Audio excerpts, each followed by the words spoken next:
নমস্কার, নাগরিক মনে সবাইকে স্বাগত।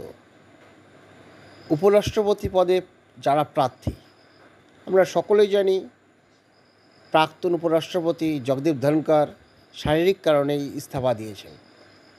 সেই প্রেক্ষাপটে উপরাষ্ট্রপতি পদে প্রার্থী তালিকা ঘোষণা করল ইন্ডিয়া জোট এবং এনডিএ জোট। ইন্ডিয়া জোটে যিনি হয়েছেন সুদর্শন রেড্ডি, তার জন্ম 8ই জুলাই 1946। পেশা আইনজীবী, বিচারপতি। জীবনের শুরু কৃষক পরিবারে, সন্তান ওসমানিয়া বিশ্ববিদ্যালয় থেকে পড়াশোনা। কেরিয়ার 1971 সালে বার কাউন্সিলের সদস্য হন। অন্ধ্রপ্রদেশ হাইকোর্টের আইনজীবী হিসাবে কাজ শুরু এবং 1995 সালে ওই হাইকোর্টের বিচারপতি এবং 2007 থেকে 2011 পর্যন্ত সুপ্রিম কোর্টের বিচারপতি ছিলেন সুদর্শন রেড্ডি। তিনি ইন্ডিয়া জোটের প্রার্থী।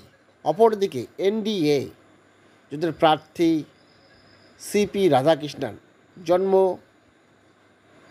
20 অক্টোবর 1957। পেশা রাজনীতিবিদ এবং ব্যবসায়ী। জীবন শুরু বিবিএ পাশ করেন ভিও চিদম্বরম কলেজ থেকে। টেবিল টেনিস খেলতেন। 16 বছর বয়সে আরএসএসে যোগদান। কেরিয়ার 1980 সালে বিজেপিতে যোগদান। তামিলনাড়ু বিজেপির সভাপতি হন 2004 সালে। 1998 সালে লোকসভার সদস্য হন। 2023 সালে ঝাড়খণ্ডের রাজ্যপাল।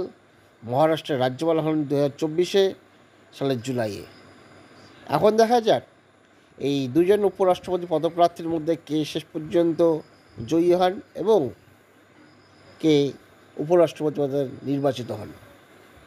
আপনাদের দিক থেকে কে যোগ্য, কমেন্টে জানাবেন। ধন্যবাদ।